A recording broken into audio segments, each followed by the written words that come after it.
Assalamualaikum warahmatullahi wabarakatuh. Hai adik-adik, balik lagi bareng Miss Sinta. Hari ini kita akan belajar mengenai gerak dan gaya. Pelajaran IPA bab 4, kelas 7 SMP semester 1. Ini merupakan bagian dari kurikulum Merdeka. Sudah siap semua? Oh ya, pada video kali ini kita akan fokus ke bagian 1 mengenai konsep gerak. Karena gerak dan gaya ini cukup panjang ya, jadi Miss Sinta akan bagi menjadi 2 video. Yang pertama akan membahas mengenai gerak, yang kedua akan membahas mengenai gaya.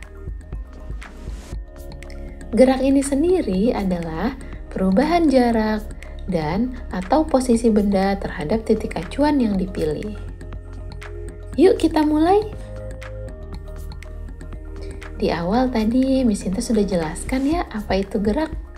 Nah, untuk membahas gerak ini kita akan mengenal beberapa hal dasar seperti posisi, perpindahan, dan juga jarak tempuh. Jarak tempuh ini sendiri adalah nilai lintasan yang dilalui gerak benda. Nah, sedangkan perpindahan adalah sesuatu untuk menunjukkan adanya perubahan posisi sebuah benda. Untuk mengetahui berapa besar perpindahan, kita akan menggunakan rumus perpindahan adalah posisi akhir dikurang posisi awal.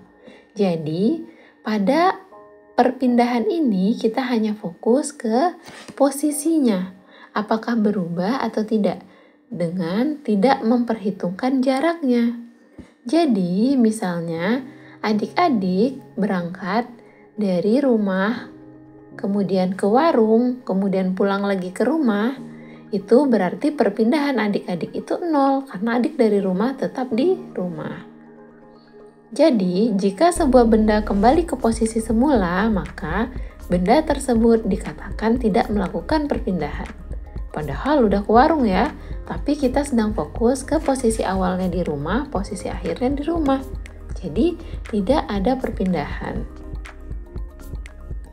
Agar adik-adik semakin paham apa itu perpindahan, mari kita bahas sebuah soal.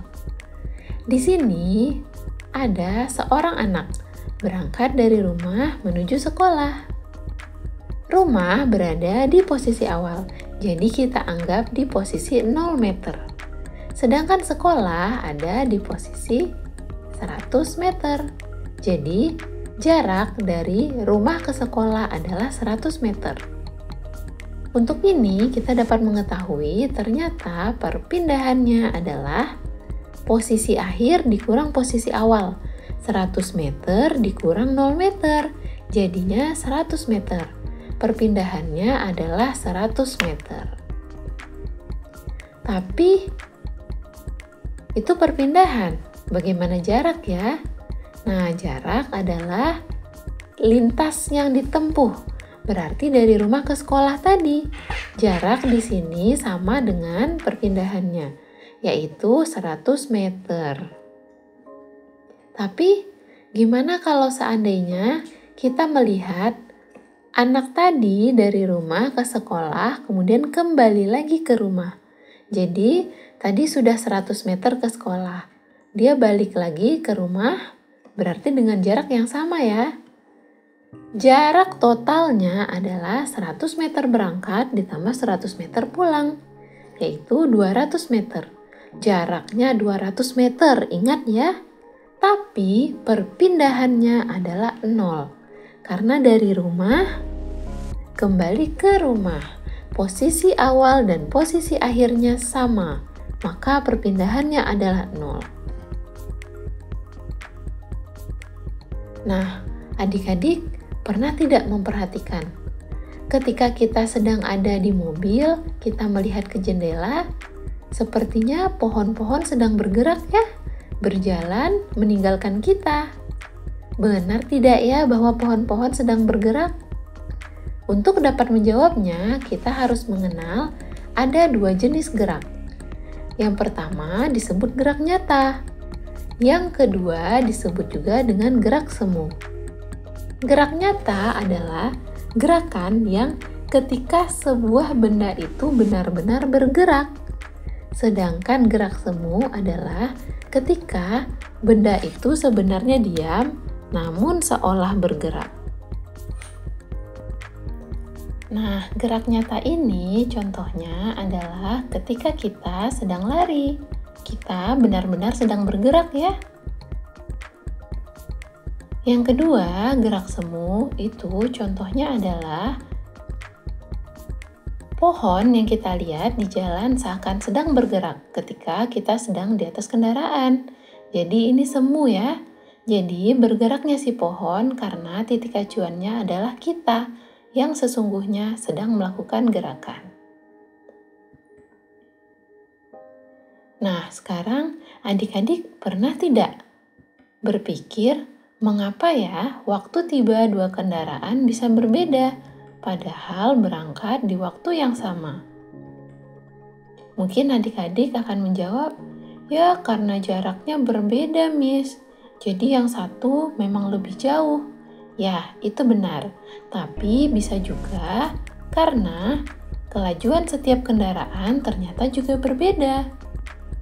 Apa sih kelajuan? Kelajuan adalah sesuatu yang kita gunakan untuk menghitung seberapa cepat sebuah benda berpindah. Caranya, kita menghitung jarak per satuan waktu, tanpa memperhitungkan arah. Jadi, benar-benar hanya memperhitungkan jarak dan waktunya. Kelajuan disebut konstan atau tetap ketika setiap bagian jarak itu ditempuh dalam waktu yang sama. Ringkasnya, ketika kita tidak melakukan penambahan kecepatan atau pengurangan kecepatan, maka kelajuannya akan konstan. Laju tetap disebut juga dengan laju sesaat. Nah, untuk menghitung bagaimana cara kita mengetahui kelajuan, kita dapat menggunakan rumus ini. V atau kelajuan adalah S per T. Atau S adalah V kali T. T adalah S per V, di mana S adalah jarak, V kelajuan, T waktu. Nah, sekarang kita masuk ke contoh soal ya. Ayah berangkat menggunakan mobil dari rumah menuju kantor yang jaraknya 16 km. Waktu tempuh ayah di perjalanan adalah 30 menit. Berapa kelajuan mobil ayah? Nah, di sini kita telah mengetahui bahwa ternyata jarak atau S adalah 16 km. Waktunya atau T adalah 30 menit. Nah, biasanya kita dapat menggunakan satuan kilometer per jam atau meter per detik. Di sini kan jaraknya 16 km, jadi ada baiknya kita mengubah waktunya ke dalam bentuk jam. 30 menit adalah setengah jam atau 0,5 jam. Nah, sekarang kita tinggal memasukkan angkanya ke dalam rumus. V sama dengan S per T. V sama dengan 16 km per 0,5 jam.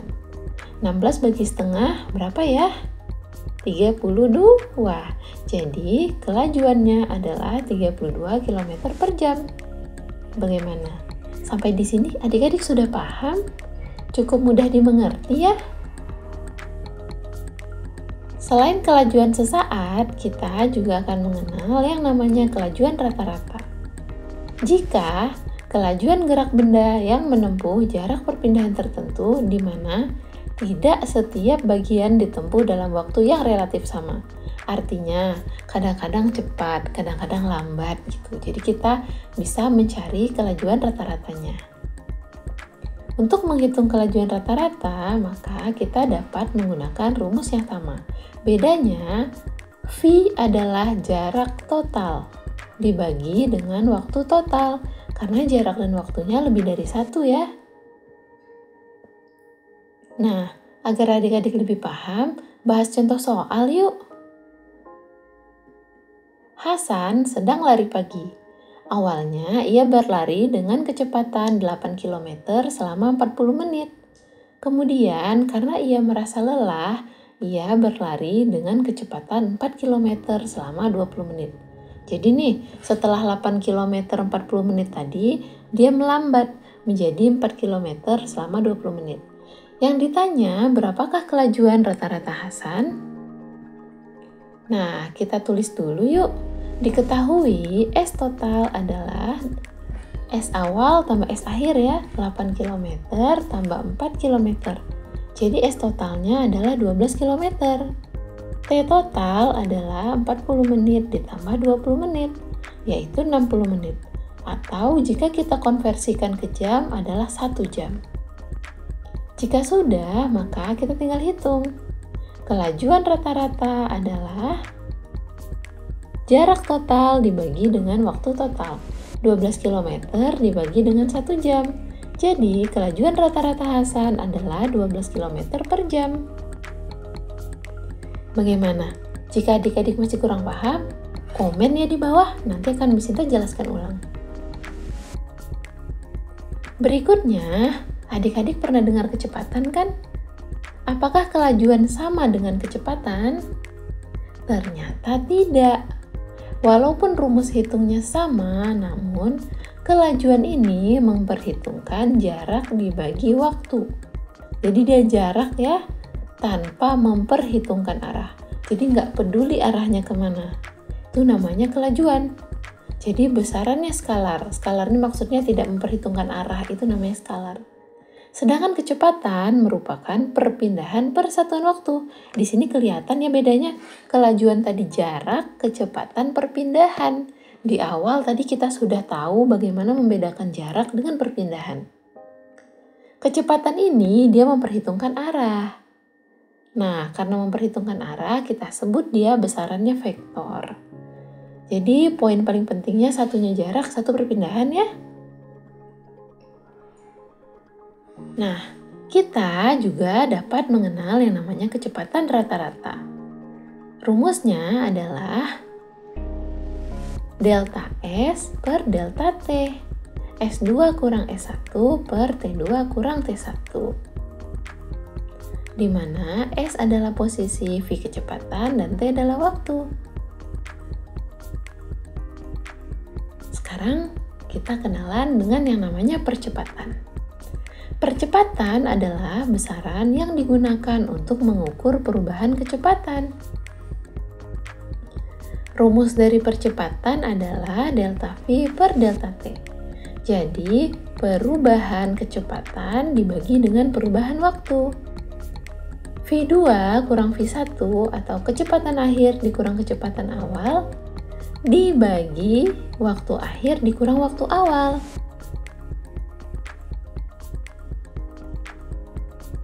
Jika hasilnya ternyata positif, itu artinya dipercepat. Jadi terjadi penambahan kecepatan. Misalnya awalnya kita berjalan, kemudian kita berlari. Itu kan berarti kan semakin cepat. Nah, nanti hasilnya akan positif atau dipercepat. Namun, misalnya awalnya kita di mobil, tiba-tiba kita rem. Kan mobil kita mengalami perlambatan. Nah, itu hasilnya akan negatif. Jadi di sini lambang positif negatifnya melambangkan apakah dia dipercepat atau diperlambat. Masuk ke contoh soal. Sebuah mobil yang awalnya dia melaju dengan kecepatan 54 km per jam selama 15 detik. Berapakah percepatan mobil tersebut? Nah, V1-nya kan tadi dia diam, berarti V1-nya adalah 0 km per jam. Atau 0 meter per second. Kemudian V2-nya 54 km per jam, yaitu 54.000 dibagi 3.600 second, yaitu 15 meter per second. T1 adalah 0 second, T2 adalah 15 second. Maka ketika ditanya A atau percepatan, A adalah V2 dikurang V1 dibagi T2 dikurang T1, yaitu 15 meter per second dikurang 0 meter per second dibagi T2-nya tadi 15 second. 15 dikurang 0. Jadi A adalah 15 dibagi 15, yaitu 1 meter per second kuadrat. Karena hasilnya positif, maka artinya mobil dipercepat, mengalami percepatan. Nah, adik-adik, kita telah membahas mengenai bab konsep gerak. Bagaimana? Sampai di sini adik-adik sudah paham? Terima kasih ya sudah belajar bareng Miss Sinta. Tunggu bagian berikutnya. Karena pada bagian berikutnya, Miss Sinta akan membahas kelanjutannya yaitu mengenai gaya. Jadi, pastikan adik-adik juga menonton bagian 2-nya ya. Kalau begitu, Miss Sinta pamit dulu. Jangan lupa like, komen, kemudian share jika adik-adik menganggap bahwa video ini bermanfaat.